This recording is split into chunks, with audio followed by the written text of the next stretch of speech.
weiß Bescheid. Intendo.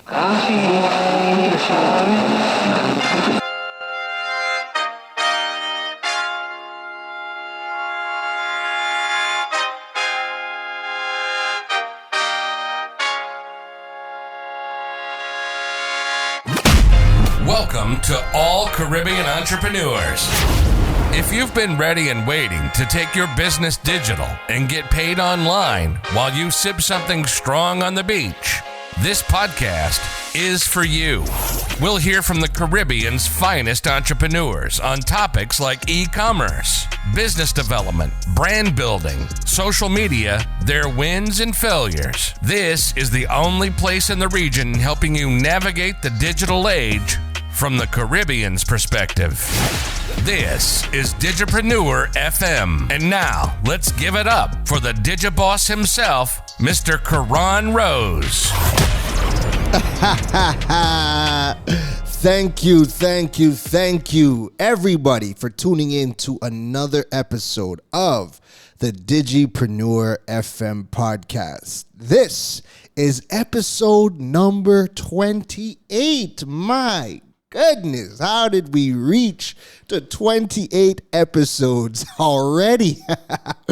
It has actually officially been 2 months since we launched episode 1. We started June 26th. Yeah, June 26th. And it is now August 27th. So we are 2 months in, and boy, oh boy, has this podcast really brought so much perspective to the Digipreneur community, and it's also given me a lot of perspective as well. I definitely want to, thank you guys for the support, because guess what? I have exciting news. We have officially hit 3,000 downloads. Oh my goodness. Boom, boom, boom, connect. How on earth did we get to 3,000 downloads in this space of time? Like, it's just amazing to me. Again, the support has been great. And one thing this has really just reinforced for me is the appetite for the information. All the content that we bring to you is really to help Caribbean entrepreneurs navigate this digital space. And I think so far we've been doing an okay job. I mean, you guys could let me know. I mean, you have been letting me know. But I definitely think we have created that space where people can come, they can, put their headphones on, turn on an episode, and get some valuable information that, for the most part, it's not readily available here in the Caribbean. We don't have many places to go to be able to learn how to navigate the digital space from our perspective, because as you guys know, not everything works the way that it works in the US or in the UK or in Canada. It has to be tweaked for our market, because we don't have the exact same tools or the exact same access, or some of the tools and strategies that you hear from other markets just doesn't exist here, and we got to kind of make do with things that we have access to.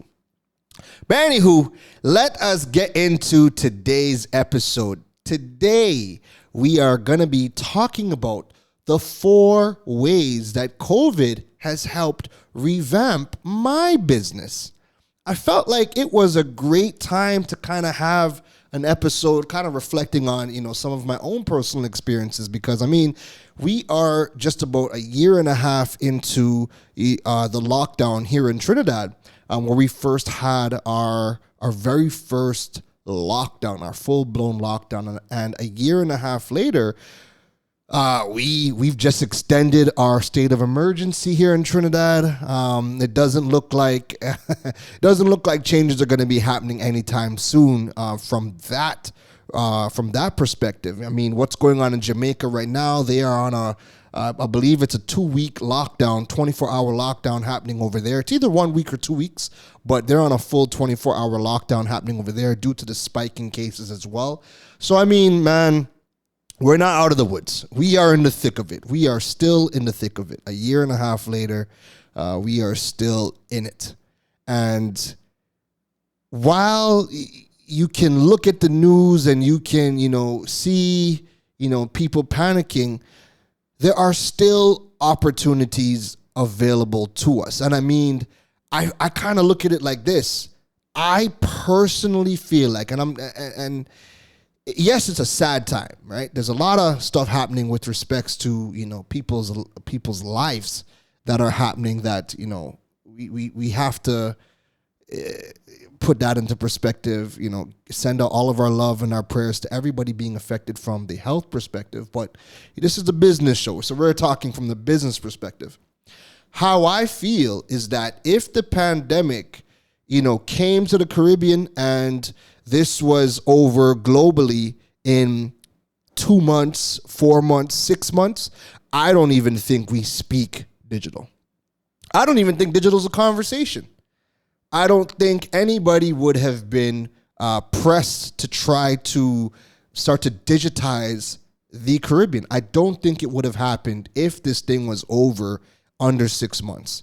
But the fact that we are going to be hitting, we're a year and a half in, and there's no end in sight to COVID-19, I think because of this, it has forced everybody from the government to enterprise level companies, all the way down to the smallest person. It has forced everybody to start thinking digital. And this can only help the entire region. As a matter of fact, it's been helping the entire region because now you have people that are collaborating from different islands with each other. There's more events happening. More money is being spread across the Caribbean digitally. And I stress on digitally because not everybody has positioned their business to be digital and participate in at least the regional economy. All right. There are many of us that this is exactly what we needed. This pandemic has been exactly what so many of us needed, where we have been able to transition our businesses to 100% online. We've created new products and services to participate in a global economy. And even if you are somebody who maybe you haven't made a client in Japan or a client in India, just the simple fact that you are getting booked for workshops, speaking gigs, you're getting clients from Barbados, Jamaica, St. Vincent, just the fact that you're even getting regional money, it is a testament to, what a big part of the silver lining to the COVID pandemic, because now it's forcing more people to start thinking digital. Before, everybody would have kind of been looking for, what resources and people do they have access to immediately in their country. If they wanted to do a workshop, if they wanted to do a speaking gig, if they were looking for somebody to help them do one-on-one work, everything would have been, how do we meet in person to get this thing done? And COVID has changed that. Now it's opened up the mindset of people to start thinking, okay, well, maybe the person I need, maybe that expertise isn't in my country. Maybe it's in Jamaica. Maybe it's in Montserrat. Maybe it's in St. Kitts. And now they are willing to jump online and do the meetings with Zoom. Now they're willing to have the workshops digitally. The speaking events, we can't gather in public, so now we're able to bring in speakers from all over the region. We weren't even thinking at that level pre-pandemic. Everything was, I needed to bring that person in to the country to be able to jump in on a speaking engagement or a workshop or what have you. But now it's really opened up the regional economy where there's a lot more collaborations happening, and people are making more money digitally now than they ever were before. And we have all the mechanisms to be able to get paid online. When you hear people still talking about challenges of getting paid online, listen, it's only because you don't know how to get paid online. If you are still experiencing challenges getting paid online, it's really because you don't know how to get paid online. Because we have a wide variety of solutions, and it doesn't matter what island you are in. We have a wide variety of solutions that you are able to now get to be able to send digital invoices globally and get paid from anyone, anywhere in the world. We have companies that are working across the region that allow you to get paid in US dollars as well. So If you do not know how to get paid online, or if you feel like there's challenges still to get paid online, I'm 9 out of 10 times, it's usually that you just don't know how to get paid online. And that other 10% is because the company that you're working with or the bank that you're working with is giving you a bit of a hard time. And that's understandable. Nothing is flawless. We're still working on all the kinks to all of these things. But trust and believe, pretty much almost any island in the Caribbean right now can get paid online, can get paid in US dollars, and can get paid from anyone around the world. So let us get into it. I wanted to kind of, recap some of my experiences and share that with you and kind of show you how the COVID pandemic has helped me reshape my business. So number 1, rethinking the life that I want. COVID has really made me rethink my entire life, rethink my existence. If COVID hasn't made you, sit back with a cold one or maybe a hot one, if COVID hasn't made you sit down and say to yourself, what am I really put on this earth to do then? I don't know what event could force you to really reflect, but COVID definitely had me in my feelings. There was many a day, many a time where I kind of just sat down and I had to think to myself, what am I doing? The world looks completely different. How we judge, and this was a big one for me. What does success mean to me? What can I do now to build a quote unquote successful life? And I mean, conditioning from since we have been, as long as I can remember, since we were kids, success looked like house, picket fence, kids, married, car, dog. Like that was literally, that's the American dream. That is really the marker of success. However, because of COVID, that changed for me because those things have now become more traps that don't lead me to happiness anymore. And I'll give you guys an example. So we know that, when you have when you're talking to people and you say, you do X, Y, and Z, and you have a house, you have your own car, people automatically say to themselves, wow, this person has their head on their shoulders. They have figured life out. They have put together a successful life. They have a house, they have a car, they have a full-time job. This person is successful. I think we can all agree on that, right? So here's what happened. Here's what changed for me during the COVID pandemic. So probably about a week before our first lockdown here in Trinidad, I had finally, built my business up to a point where, I'm getting clients, I'm getting, booked for engagements, I'm having a lot more meetings. I figured to myself, I'm on the road a lot more now. It's time to, go and get me a car now. Because when I had started my business back, when I started to double down on my business back in 2018, one of the things that I had to do was I had to sell my car. I also moved from my apartment and I moved in with my grandmother to save on rent so I can spend more of the money in the business, right?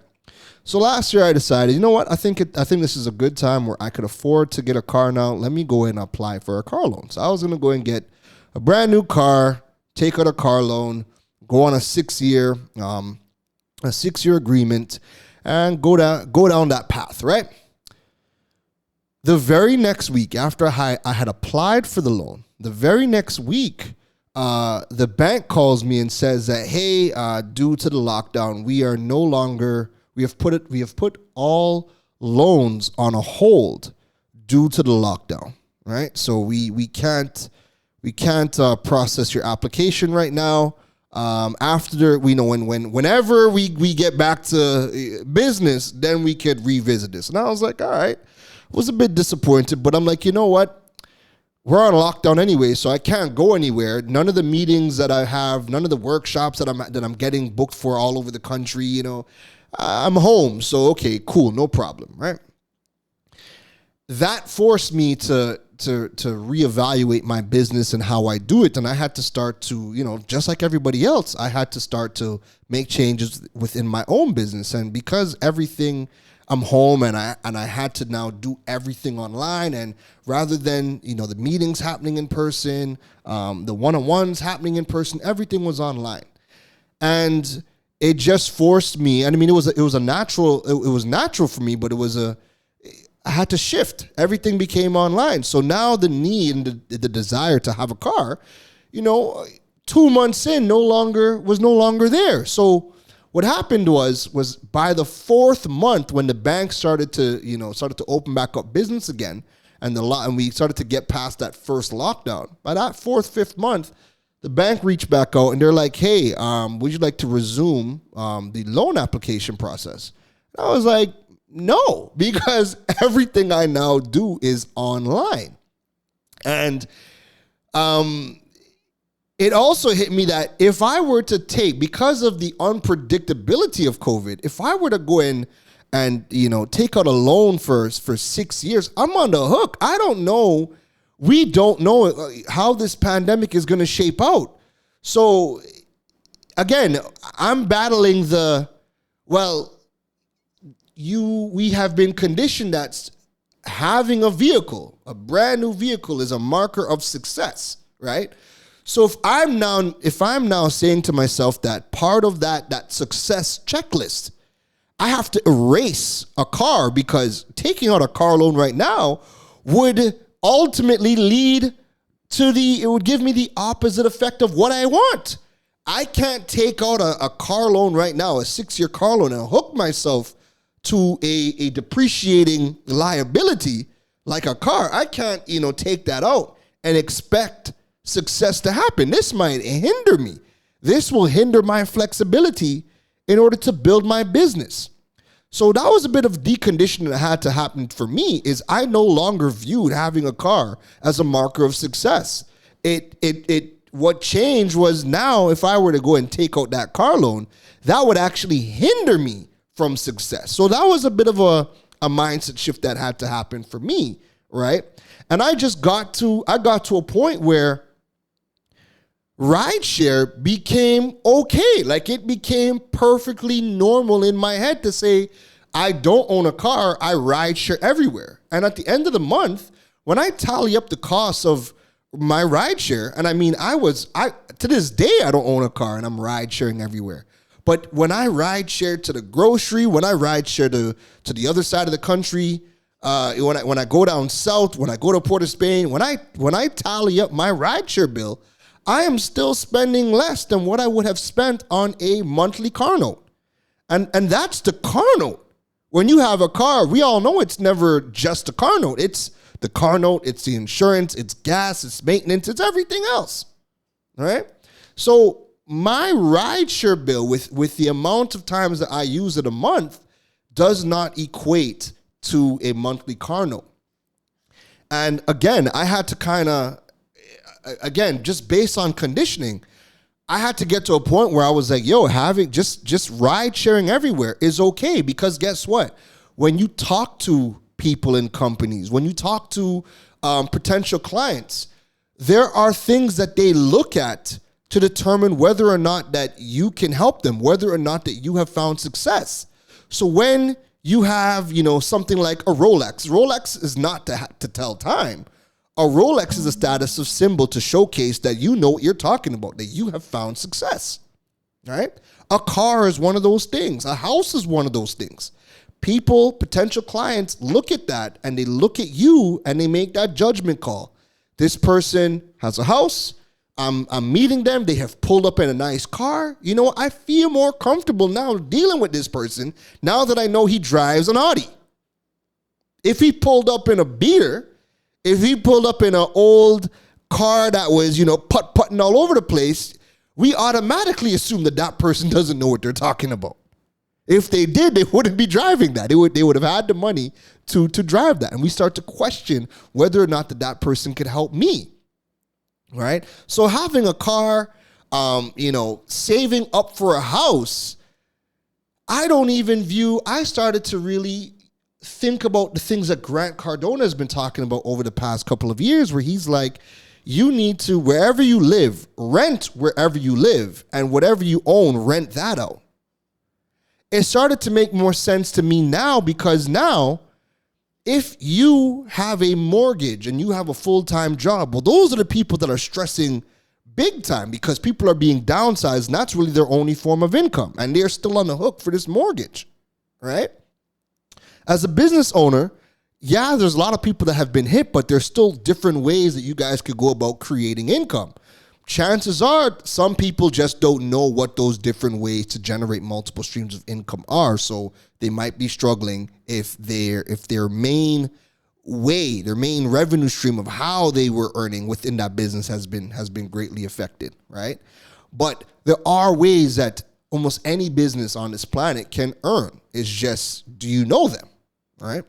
So thinking about what Grant Cardone said and saying to myself, well, you know what? Okay, scratching off the car, that's going to hinder my success. Wait a minute. Why am I going to save for a house right now when that, again, puts me on the hook for a 25, 30-year mortgage when I don't know what the next 6 months look like? I'm better off taking that money and trying to put things in place that are going to generate me money, multiple streams of income that allow me to continue to get liquid cash. And if I can get, more assets that are paying me money on a daily basis, I'm better off right now. So having that conversation with other people who, again, they're on this journey with you and they still view the house, the car as the two ultimate success factors. And you're coming with the, well, you know what? No, I don't think I'm ever going to get a car. I think I might ride share until whenever.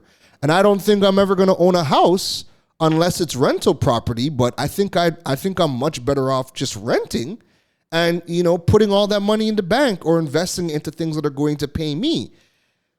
Those conversations have been difficult for people who are still stuck on what traditional success looks like. So for me, the pandemic forced me to rethink what success looked like. And that took a lot of time, because again, when we're working for things, when we are building our businesses, even if you're an employee somewhere, you're working towards something. And if the things that you are working towards, if you don't have something to work towards, life begins to feel a bit foggy. And so for a while, life felt foggy.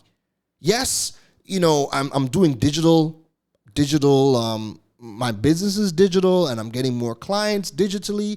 But for a while, I just didn't know what I was working for, because the things that I thought I was going to be working for to dictate or showcase if I had found success, those things change. So now COVID made me rethink what I define as success. And now, success to me is, am I waking up each day happy? And do I have time and location freedom?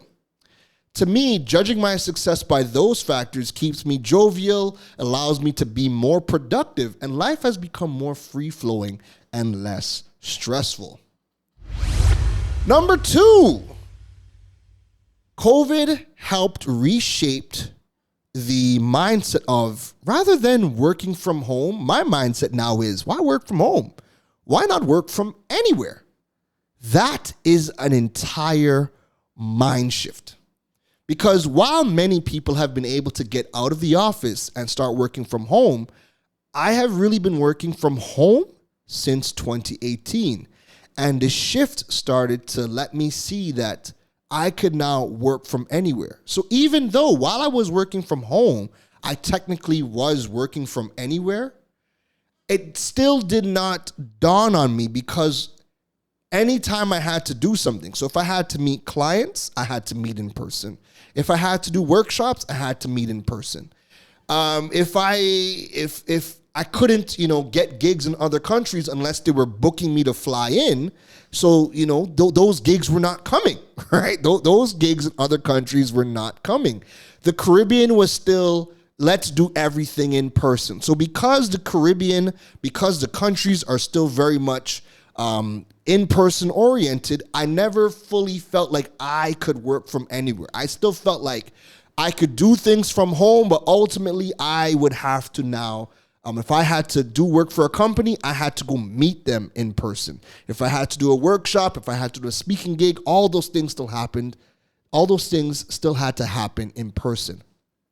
Now with COVID, the shift has been with everybody else. So now that everybody else is working from home, now that everybody else is saying to themselves, hey, we can tap into resources in other Caribbean islands. Hey, we don't have to meet in person anymore. We can conduct our meetings virtually. The events that we're having, we can create virtual events. Workshops can be done all virtually. Now that has fully allowed me to see that I can truly work from anywhere, because guess what?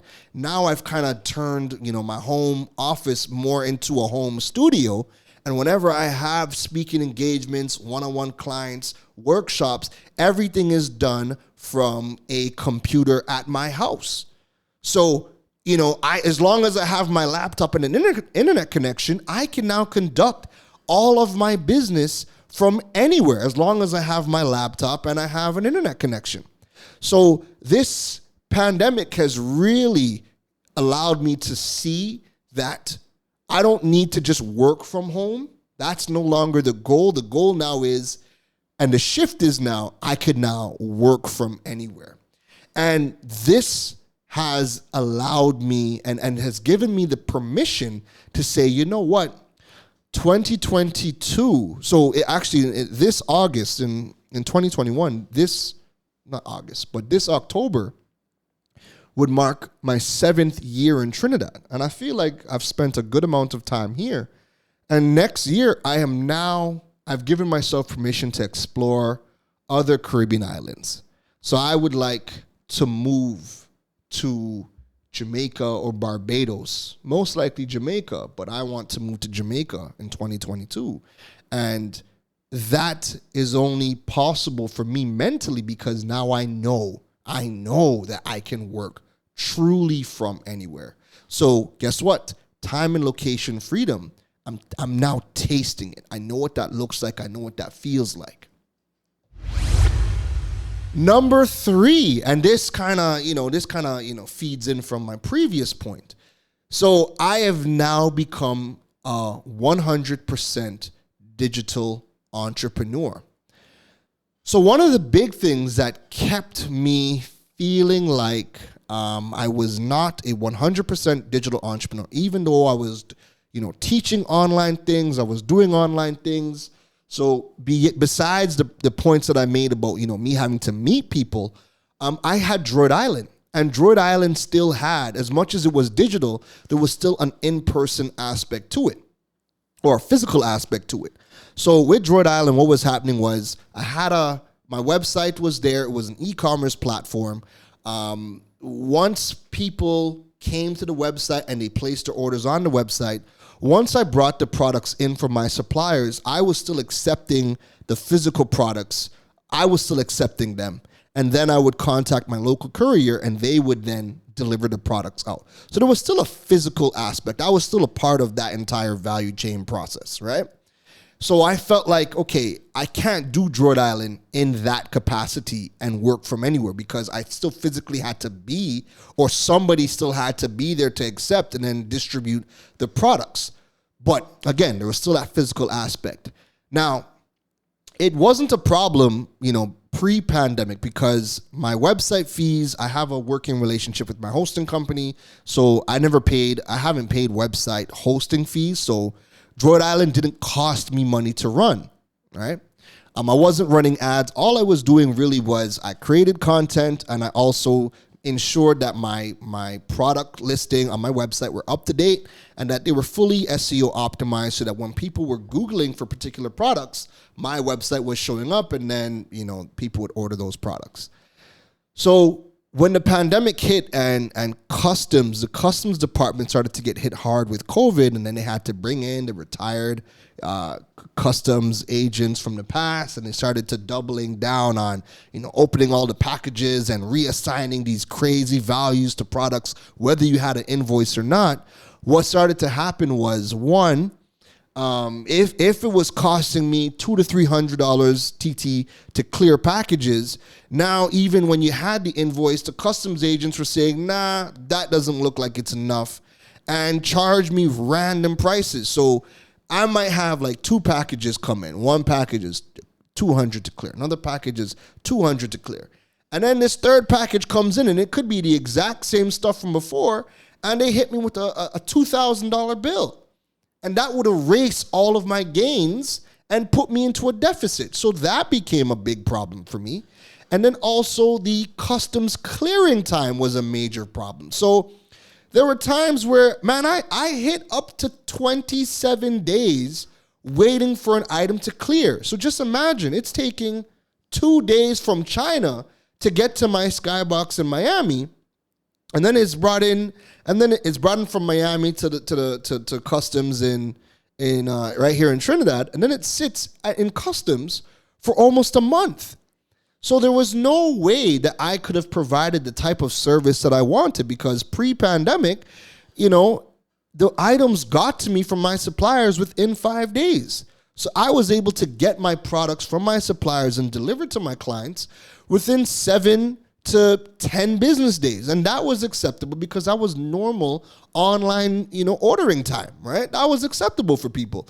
But then it just got to a point where I'm like, yo, you guys are overcharging me, and now I'm losing money operating the business, combined with the fact that you guys are taking a month to clear some of these items.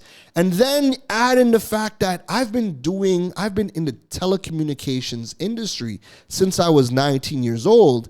And in 2020, my love for the industry died as a business. And I was more, I just became more of a hobbyist. Like, I still love the technology. I still keep up with it because I use it every single day, but I don't love it enough to do it as a business. So when you add in all of those factors, it got to a point where in 2021, I was like, man, I think it's time for me to close down Droid Island. I think it's time. There's contributing factors that are just adding stress, mixed in the fact that I'm not even as interested in it as a business anymore. So you know what? Let me just call it quits. And the minute I decide to shut down Droid Island and focus on all of the other things I'm doing, helping Caribbean businesses and entrepreneurs build their digital presence and monetize their platforms, I do all of that through digital services and digital products. So the minute I shut down Droid Island, I then became a 100% digital entrepreneur. And guess what?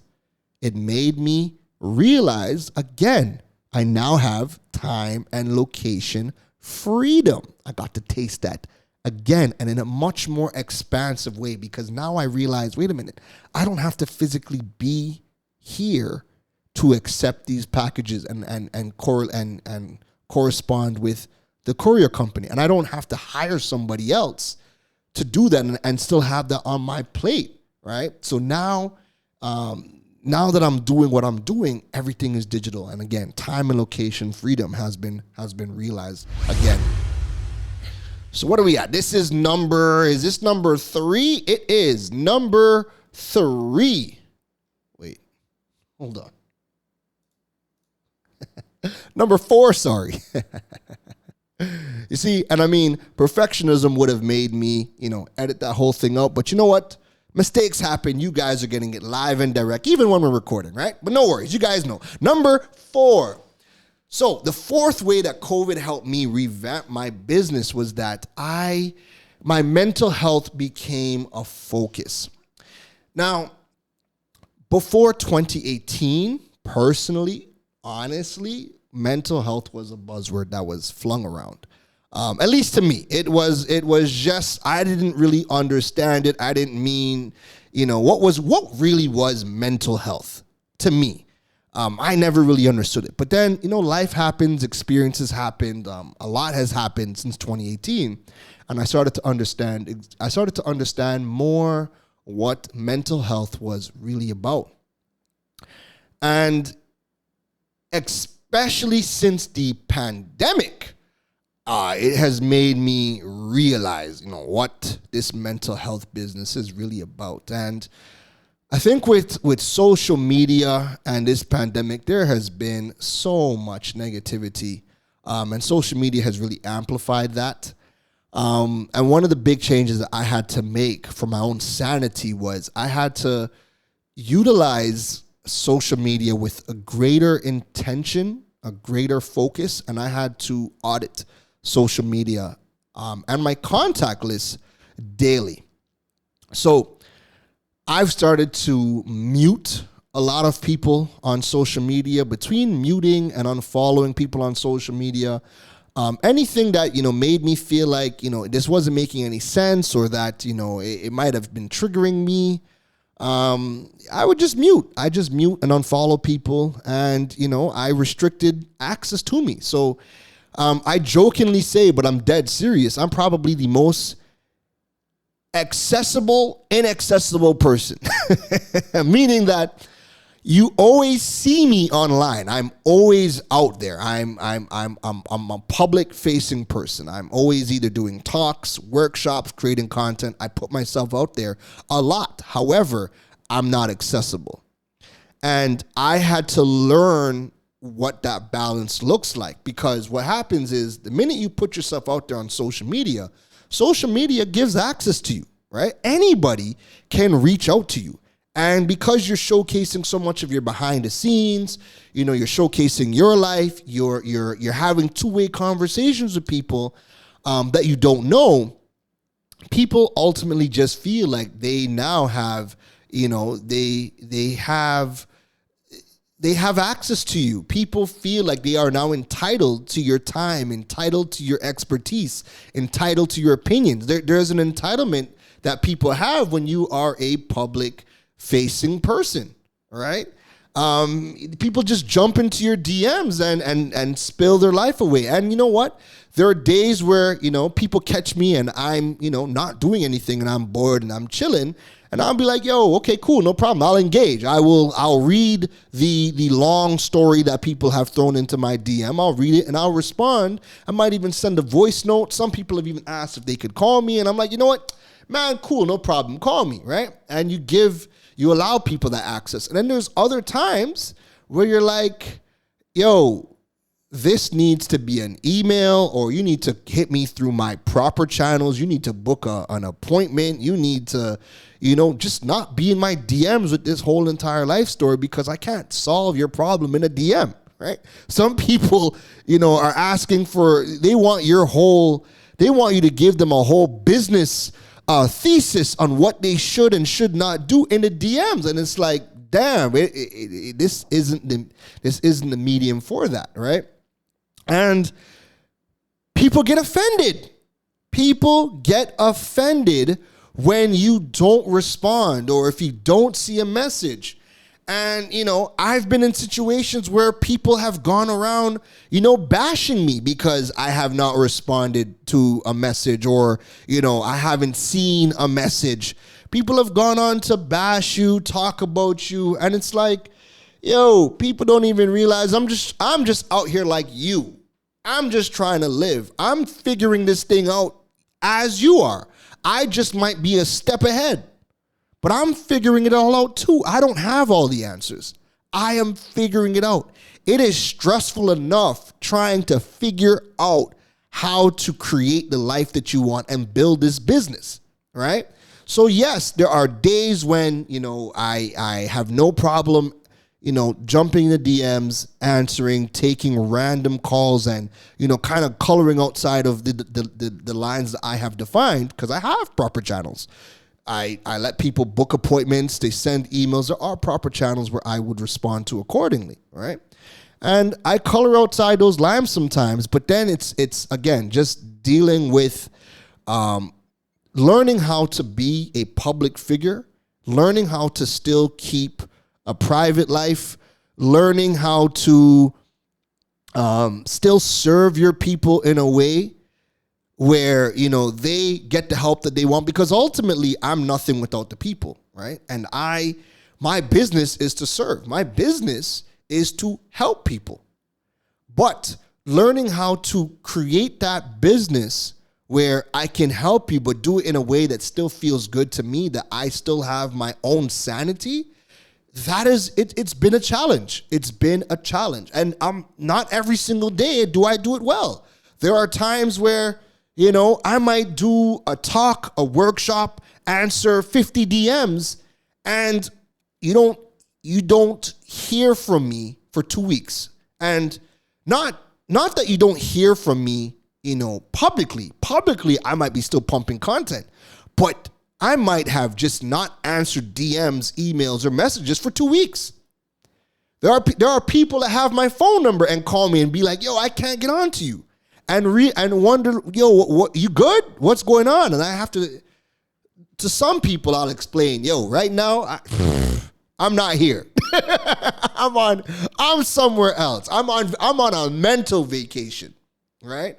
So figuring out that dance of building the business, creating boundaries, trying to learn what feels good for me in terms of access from the public space has been a dance. It's definitely been a challenge. And I don't think I've done an amazing job, but I've been experimenting. I'm listening to myself a lot more and figuring out, what works. But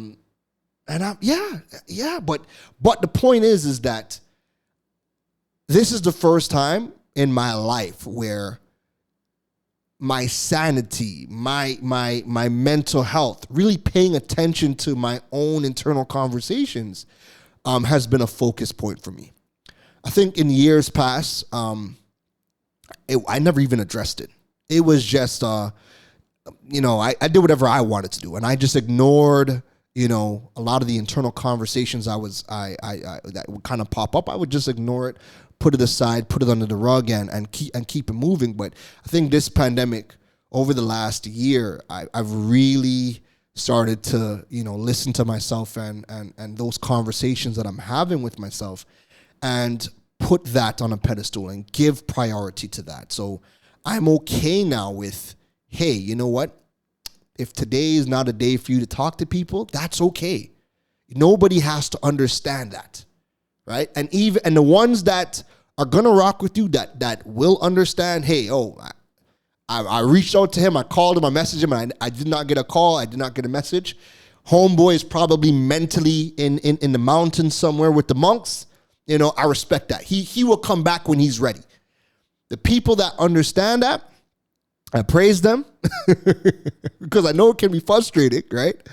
But they're gonna be there. They're gonna be there when I mentally get back, right? Even when you see me putting out content, I can do this in my room and lock out the world, right? I can still be an expert. I could still look at what people are having challenges with.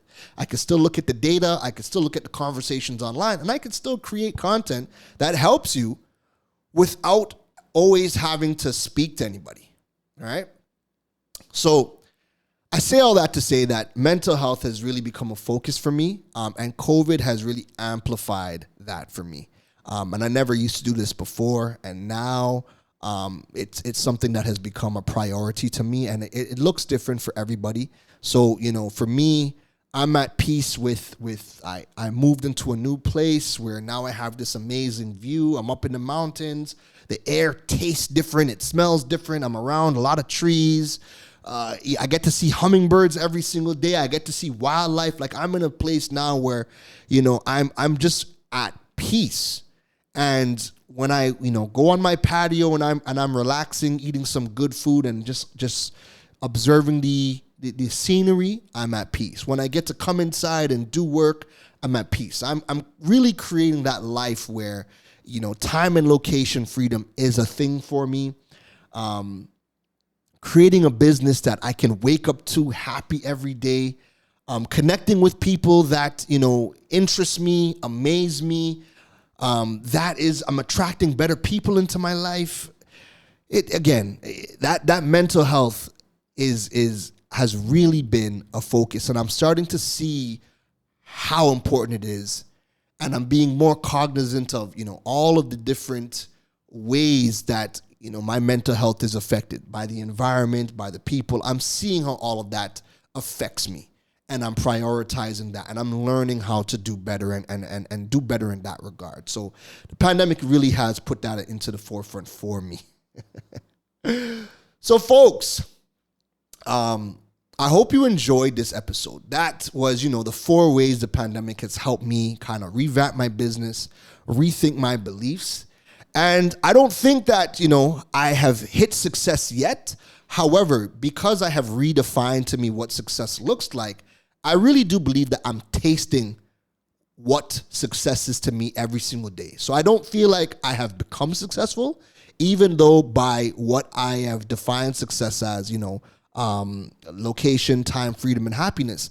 Even though I taste those things every day, I still feel like I have a lot of work to do. But it just feels good knowing that, hey, your new factors that you have defined success at, you are tasting it every single day. You are waking up happy to do your business. Your business is no longer a stress on you.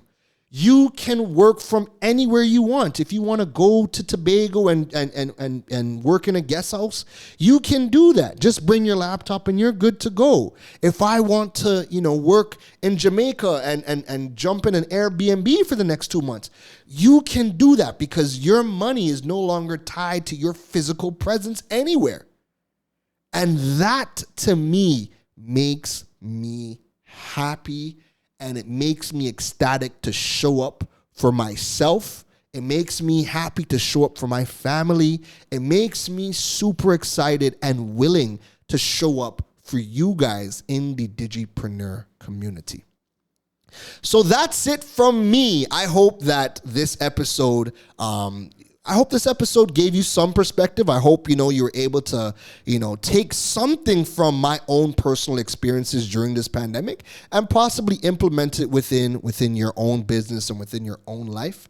And I would love to know in the comments, if there is something that if there is a perspective that was given here that has helped you and kind of given you your own light bulb moment, let me know in the comments. Reach out to me. Let me know what that thing is. All right? I'm ready and waiting to hear. So don't forget to, rate the podcast. Don't forget to share this episode. You probably know somebody who needs to hear this message. So don't forget to share the episode, rate the podcast, leave a review, because that ultimately helps the Digipreneur community grow and get more eyeballs and, expand the community, expand the Digipreneur community. So that is it from me, folks. I hope you keep good, stay safe, and take care. You've been listening to the Digiboss, Karan Rose. We hope your notepad was filled after this episode. Make sure to like, rate, and review the show. The learning doesn't stop, folks. And to make sure you don't miss any gems from the Digiboss, go over and follow him on all social media platforms at Karan Rose. Folks, don't just sit there with a notepad. We need you to implement at least one thing into your business before the next episode. That's the only way your business levels up. Thanks for listening to Digipreneur FM. Now go be great.